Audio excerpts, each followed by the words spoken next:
Have you ever felt like you need to be good, like really, truly, unimpeachably good, just to avoid criticism or rejection? Like if you slip up even a little, say the wrong thing, miss a deadline, or break an unwritten rule, the consequences feel huge: social punishment, shame, loss of trust. And so you try to be perfect, not because you're aiming to be the best, but because anything less than perfect feels dangerous. If that sounds familiar, you're not alone. And it might not be just anxiety or just low self-esteem.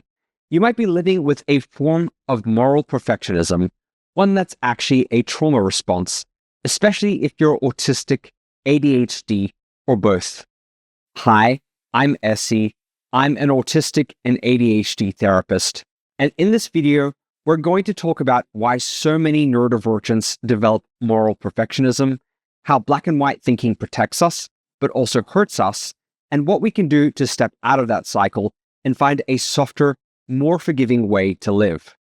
Let's start with what moral perfectionism actually is, and why it shows up so often in neurodivergent lives. At its core, perfectionism is the drive to get everything exactly right, to be flawless, to anticipate every possible mistake and eliminate it before it ever happens. But for many autistics and ADHDers, perfectionism is about needing to get things right because to do otherwise means danger, social, emotional, even physical. That's what makes this moral perfectionism. It's not about just being competent, but about being good, safe, beyond reproach. Why? Because we've often learned from a very young age that being imperfect gets us punished. Sometimes that punishment is explicit. A teacher scolds you for interrupting, even though your ADHD impulse control slipped for a moment. You didn't mean to be rude, but you still get labeled disruptive. Sometimes it's more subtle. You say something honest in a group setting, but it doesn't land well, and everyone goes quiet. The conversation moves on, but no one explains why. You're left confused and ashamed. And that shame lingers. It teaches you a lesson. Be careful. Watch what you say. Hide the parts of you that others don't understand.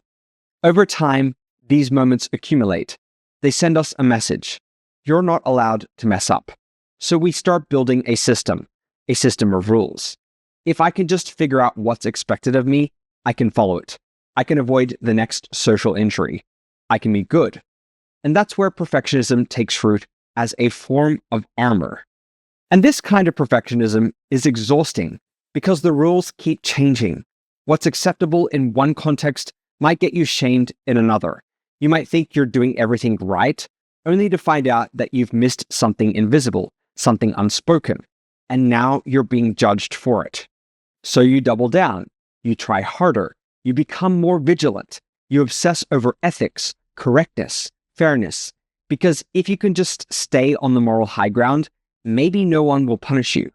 But the cost is immense, and it usually comes in the form of something we'll explore next: black and white thinking.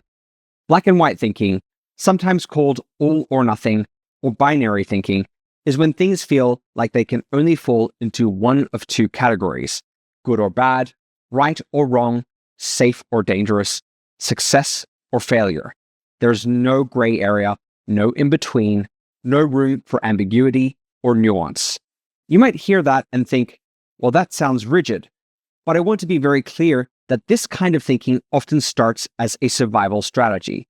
When you're neurodivergent in a neurotypical world, life can feel like a minefield.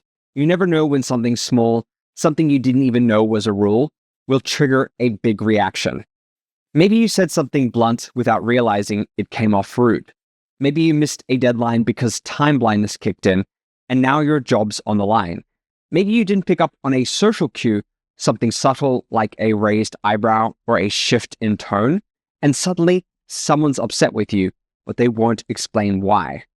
In all of these situations, what you don't know becomes dangerous. And if you can't trust that you'll understand the subtle in-betweens, you simplify. Black and white thinking becomes a way to feel safer in a world full of gray. If I do it right, I'm safe. If I get it wrong, I'm in trouble. So let me do it right every time.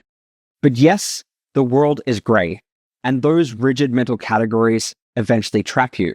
You might think, if I made a mistake, that means I'm a bad person. If they disagreed with me, they must hate me. If I can't do this perfectly, I shouldn't do it at all. And those thoughts are paralyzing. They can lead to anxiety, shame, and a constant fear of failure. But there's something deeper underneath this pattern, something we really need to name, and that's trauma. Because for many of us, black and white thinking doesn't come from nowhere. It comes from having been punished, shamed, excluded, or invalidated again and again. When you grow up repeatedly punished, excluded, or shamed, not for bad intentions, but for being unaware, overwhelmed, or simply different, it doesn't just sting in the moment, it changes you in the long run. That's what we mean by complex PTSD or CPTSD. We aren't talking about one traumatic event, but the accumulation of relational trauma over time. It's the chronic stress of being misunderstood, judged, corrected, or rejected by people who didn't or wouldn't understand your neurodivergence. And for autistics and ADHDers, that often starts very young. We get punished for how we speak, how we move, how we express emotions. We get scolded for interrupting, for being too literal, too sensitive, too disorganized. We get left out of social groups, and we learn that even when we try our best, it's still not enough. Eventually, this chronic relational stress gets internalized. It becomes a voice inside our heads, a voice that whispers things like, "You should have known better. Everyone's annoyed with you. You're always too much. You never get it right." That voice is the tyrannical inner critic, one of the hallmarks of CPTSD. And here's the tragic irony. This critic thinks it's protecting us. It believes that if it just keeps you small enough, perfect enough, careful enough, you'll finally be safe. But it's not keeping you safe, it's keeping you scared.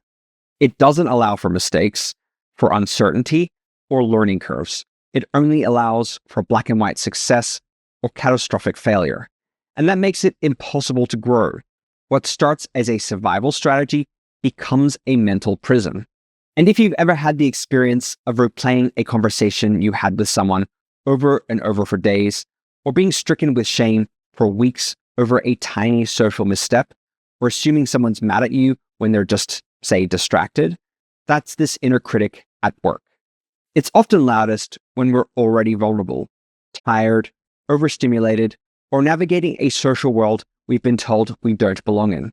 But there's a way to begin noticing it, naming it, softening it.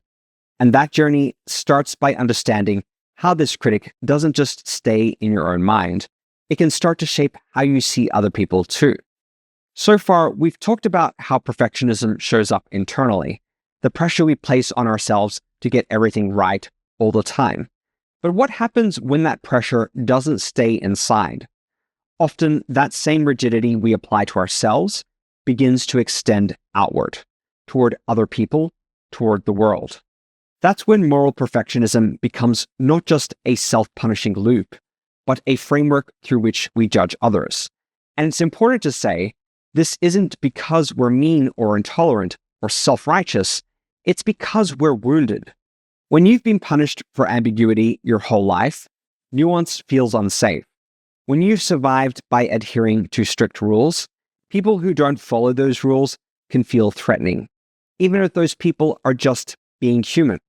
For example, you might find yourself thinking, if they support this person, organization, party, or point of view, I can't trust them anymore. They made a mistake, how can I trust them again? They said something hurtful, and that must mean they're a bad person. This kind of judgment often happens in online spaces. For example, you might see intense debate about identity language, politics, and even popular culture. And what starts as a disagreement quickly hardens into moral absolutism. There's a deep desire for certainty, for clarity, for rightness. Because for many of us, morality has become one of the only forms of safety we trust. If we can just be on the right side of the issue, maybe we won't be harmed again. But here's the catch. This reflex to judge and exclude is the same reflex that's been used against us. It's what made others look at our quirks, our honesty, our confusion as neurodivergents, and decide we were too weird or not worth understanding. And when we do the same to others, when we expect them to be flawless, or to never say the wrong thing, or to understand every nuance of our needs without mistake, we're not building safer communities, we're replicating the very harm we're trying to escape. Now let's be real, sometimes people do mess up. Sometimes they cross boundaries, or act harmfully, or hold views that deserve scrutiny. But there's a difference between accountability and punishment, between calling someone in and casting them out. The more we cling to moral perfectionism, the harder it becomes to tolerate the messy, human, in-between moments where real connection actually lives.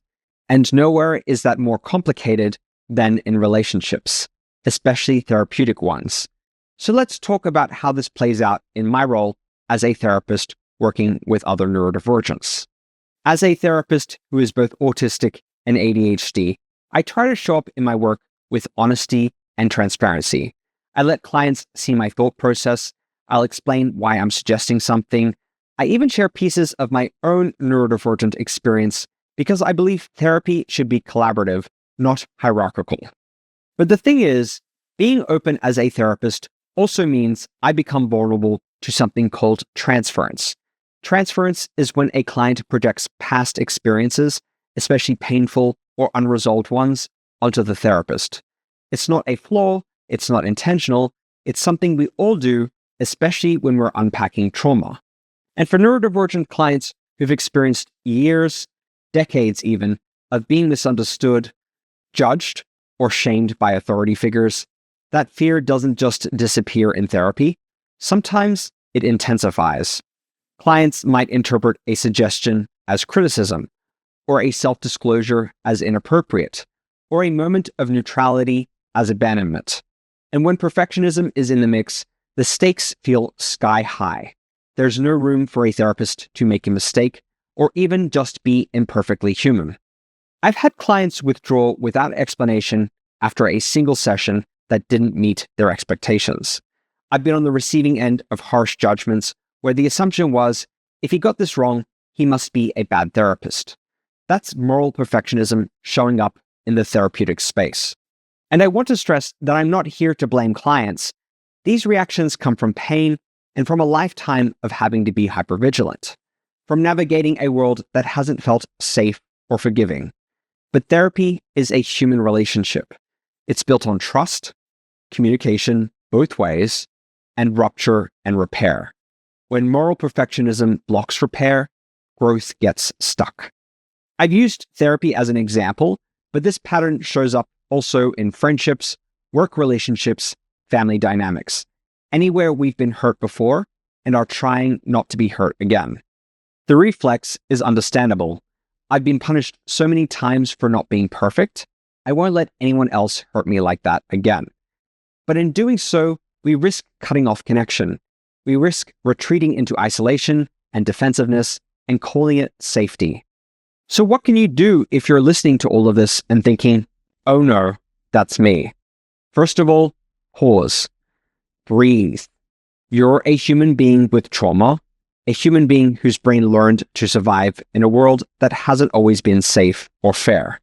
That perfectionism, that urge to get everything right or else, that's adaptation. It's your nervous system saying, I need clarity, I need control, I need to be good so I don't get hurt again. So let's start there, with compassion, not just for others, but for you. Here are some things you can do if you're ready to start softening moral perfectionism. Name the pattern when it's happening. When you notice yourself slipping into black and white thinking, label it. This feels like all or nothing thinking. I'm making this a moral issue when it might be a misunderstanding. My inner critic is talking right now. That small bit of distance can help you pause instead of react. Ask yourself, what else could be true?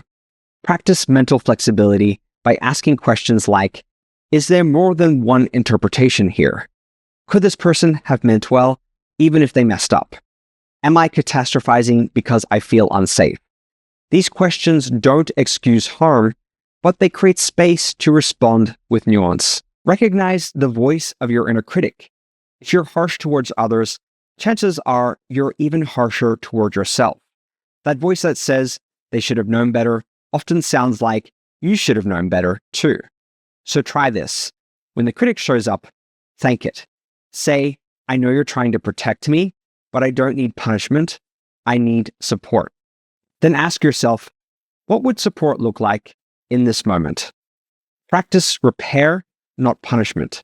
If someone hurts you, set boundaries, name the impact, ask for clarification, but leave room for repair.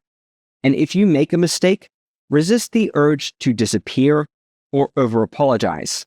Practice staying. Apologize, learn, and keep showing up. You're allowed to be imperfect. We all are. Shift from certainty to curiosity. When you feel morally right, ask, what am I not seeing? What might I be missing? Curiosity is a muscle, and for neurodivergence, it's a lifeline out of cognitive rigidity. Surround yourself with people who can handle complexity. You deserve spaces where you don't have to be perfect to be loved. Seek out people and communities who can tolerate gray areas, give gentle feedback, and model mutual growth. If you haven't found those people yet, keep looking. They're out there. You don't need to feel like you have to walk on eggshells, even inside your own head. Moral perfectionism is a trauma echo. It's a scar from a lifetime of judgment, exclusion, and shame. But it's not a life sentence. You can unlearn it. You can soften it.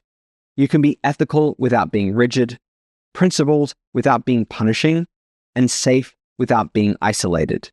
And if you're on that journey, I see you, I'm with you. If you found this video helpful, please like it, subscribe to my channel, and share it with anyone you think might benefit from my content. Thank you for watching, and I'll see you in the next video. Bye for now.